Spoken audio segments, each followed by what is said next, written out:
بہت سارے لوگ سادگی اختیار کرنا چاہتے ہیں لیکن جھوٹی انا ان کو سادگی کی طرف آنے نہیں دیتے۔ اس معاشرے کے اندر جو تکلفات پیدا ہو گئے ہوئے ہیں اس سے ہر بندہ تنگ ہے۔ نجی مجالس کے اندر بیٹھے تو ہم کہتے ہیں کہ جی یہ غلط ہے، یہ غلط ہے، لیکن اس کے باوجود بھی ہم کرتے ہیں۔ یا تو ہمارے رویوں اور گفتگو کے اندر منافقت آ گئی ہے، یا ہم اتنے بزدل اور کمزور ہو گئے ہیں کہ ہم حق بات کو قبول کرنے کی اخلاقی جرأت نہیں رکھتے ہیں۔ تو آج ہر بندہ کہتا ہے یہ غلط ہے، یہ ہماری شادی بیاہ کی جو تقاریبات ہیں اور جس طرح سے جہیز کی لعنت ہے اور غریبوں کو تنگ کیا جاتا ہے، بلکہ یہ بات اگر کڑوی نہ ہو تو ایک شخص کا باپ مر جاتا ہے اور وہ اس کے علاج معالجے کے اندر پہلے مقروض ہو جاتا ہے، اب برادری سے کہتی ہے کہ اگر تو نے اس کا بڑا ختم نہ دلوایا تو ساری زندگی تو اس کی کمائی کھاتا رہا اور اب جو ہے وہ تو کیوں نہیں یہ کر رہا؟ تو برادری سے ڈرتے ہوئے ہم قرض اٹھا کر کے جو ہے وہ اس کا چیلم یا اس کی ایسی کوئی تقریب کرتے ہیں۔ تو ہم یہ نہیں سوچتے ہیں کہ ہمیں جو ہے وہ یہ تقریب جو کہ واجب و فرض نہیں ہے ہمیں قرض میں جکڑ دے گی، تو اسلام اس کی اجازت کیسے دیتا ہے؟ لیکن یہ ہم رویہ اختیار کرتے ہیں۔ مجھے اچھی طرح یاد ہے، میرے ملنے والے ایک دوست تھے، کسی دور میں ان کا بڑا کاروبار ہوتا تھا لیکن بعد میں دن بدلتے رہتے ہیں، اوپر نیچے آتے رہتے ہیں۔ وہ تقریباً 40-50 لاکھ کے قریب مقروض ہو گئے اور اسی دکھ میں اذیت میں ان کے والد گرامی بھی انتقال کر گئے، اور انہوں نے والد گرامی کے کفن دفن کے لیے بھی قرض اٹھایا تھا، اور حال یہ تھا کہ قرض دینے کے لیے تیار نہیں تھا۔ تو 2-4 دن کے بعد میں فاتحہ پڑھنے کے لیے اس نیت سے بھی گیا ان کے گھر میں کہ ان کو سمجھاؤں کہ اب چیلم دسنے کی کوئی ضرورت نہیں ہے، گھر بیٹھ کر بھی تو دعا ہو سکتی ہے، لازمی نہیں ہے کہ آپ جو ہے وہ جانور ذبح کریں تو پھر یہ یوں بھی تو دعا ہو سکتی ہے۔ تو میں ان کو جا کے کہا تو انہوں نے کہا بالکل ہماری حالت بھی ایسی نہیں ہے، لیکن جو برادری ہے وہ تو ہمیں تانے دے گی۔ تو میں نے کہا کہ پھر ساری زندگی اگر تم قرض میں جکڑے رہے تو لوگ آ کے تمہارا دروازہ توڑیں یہ زیادہ آسان ہے یا کہ جو ہے وہ لوگ تمہیں تانا دیں یہ زیادہ آسان ہے؟ تم اب خود فیصلہ کر لو۔ اور میں نے ان کو یہ پیشکش کی کہ آپ جو ہے وہ اپنی برادری کے چیدہ لوگوں کو اکٹھا کریں، میں ان کے پاس آتا ہوں، 2 گھنٹے 3 گھنٹے مجھے دینے پڑے اور میں جو ہے وہ اس پر گفتگو کروں گا، ان کو قائل کروں گا۔ لیکن اس کے باوجود جو ہے وہ میں خیال 80-90 ہزار روپے انہوں نے خرچ کر کے جو ہے وہ مزید اپنے اوپر قرض چڑھایا۔ تو ان تکلفات کو ہم بوجھ سمجھنے کے باوجود اپنے رویے ایسے رکھتے ہیں کہ ہم سادگی کو اختیار کرنا پسند نہیں کرتے ہیں، اور ہمارا رویہ جو ہے اس حوالے سے بڑا خطرناک ہے، جس سے معاشرے کا چین اور طمانینت لٹ گئی ہے۔ بیٹی کی شادی کرنی ہے، کیا تک ہے کہ جو ایک آدمی 500 برات لے کر کے آ جائے؟ عجیب بات ہے، اس کا زور دیکھنے کے لیے آئے اور عجیب رنگ ڈھنگ ہے، 2-4-10 آدمی بھی آ سکتے ہیں، بیٹی کو عزت سے اٹھا دے اور وہ جو دولت وہاں لگی ہے وہ کسی اچھے کام آئے۔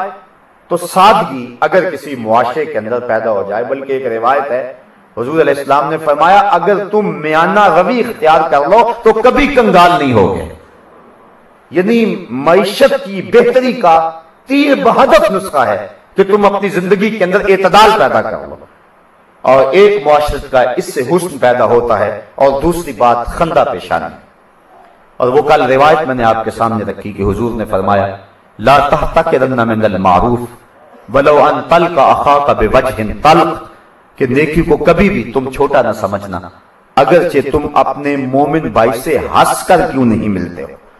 یعنی اگر ہنس کر ملو کسی مومن بھائی سے، ہر وقت ماتھے پہ شکنے اور ہر وقت ماتھے پہ غصے کے آثار اور تیوری چڑھے رہنا، یہ ایک مومن کا مزاج نہیں۔ حضور علیہ السلام تبسم فرمانے والے تھے، جب بھی کوئی حضور سے ملتا حضور تبسم کرتے اس کے سارے دکھ ختم ہو جاتے۔ اعلیٰ حضرت یعقوب کہا جس کی تسکین سے روتے ہوئے ہنس پڑے، اس تبسم کی عادت پہ لاکھوں سلام۔ کچھ لوگ کہتے ہیں ہم ہنس کر ملے تو شاید ہمارا روب ختم ہو جائے گا، وہ ہر وقت موڈ میں رہتے ہیں اور عجیب ان کا مزاج ہوتا ہے، جبکہ خندہ پیشانی یہ مومن کا زیور ہے، اور یہ ایسی دولت ہے جس پہ قیمت بھی کوئی نہیں لگتی۔ آپ کسی کا دل جیتنا چاہیں، آپ کسی کو خوشی دینا چاہیں تو آپ کچھ نہیں دے سکتے، اتنا تو دے سکتے ہیں کہ اس کو ہنس کے مل لیں، تو جب اس کو ہنس کے ملیں گے تو یقیناً اس کو تسکین پہنچے گی۔ لیکن بعض لوگوں کا رویہ اس حوالے سے بھی بڑا تلخ اور کرخت ہوتا ہے۔ میں کل اپنے دوستوں کو ایک بات سنوان سے سنا رہا تھا، صوفی صاحب جانتے ہیں ہمارے دوست ہیں عبید اللہ ستی صاحب، اسلام آباد سے درس قرآن کے ساتھی ہیں۔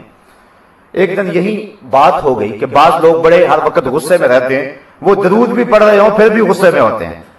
تو وہ اپنا ایک تجربہ بیان کرنے لگے. وہ کہنے لگے میں جس محکمے میں کام کرتا ہوں، ہمارا جو ڈائریکٹر ہے وہ ہر وقت غصے میں ہوتا ہے. ہم نے کبھی زندگی میں اس کو ہنستے دیکھا ہی نہیں. وہ صبح سیر کر رہا ہو پھر بھی غصے میں ہوتا ہے، نسیم سحر چل رہی ہو پھر بھی غصے میں ہوتا ہے، سرمئی بادل طاری ہوئے ہو، آسمان پہ ساون برس رہا ہو، وہ پھر بھی غصے میں ہی ہوتا ہے. ہر وقت غصہ ہی غصہ اس کے چہرے پہ. وہ کہتے ہیں ایک مرتبہ ایسا ہوا، عورتیں گھروں میں سیٹنگ بدلتی رہتی ہیں. کبھی بیڈ اٹھا کے ادھر رکھ دیا اور جو ہے وہ چارپائیاں ادھر رکھ دی، اور کبھی جو ہے وہ سیف ادھر رکھ دی. یہ عورتوں کا مزاج ہوتا ہے. تو اس نے اپنے شوہر سے کہا کہ ذرا 2 ملازم بھیجنا دفتر سے، تو وہ میرے ساتھ تھوڑی سی سیٹنگ تبدیل کروا دے. تو 2 ملازم دفتر سے گئے. میرا مقصود ہنسانا آپ کو نہیں ہے، لیکن یہ چونکہ بات تبسم پہ بھی ہو رہی ہے تو کہا لگا کر ہنسنے سے گریز کر لیں گے، لیکن ویسے تبسم میں کوئی حرج نہیں ہے، اور اس سے تفہیم مسئلہ بھی ہو جائے گی جو میں آپ کو سمجھانا چاہتا ہوں. وہ کہتے ہیں وہ 2 ملازم ان کے گھر گئے. جب وہ چارپائیاں وہ بیڈ وغیرہ چینج کر رہے تھے تو ایک ملازم کی ہنسی نکل گئی اور ہنسی پہ کنٹرول نہ کر سکا.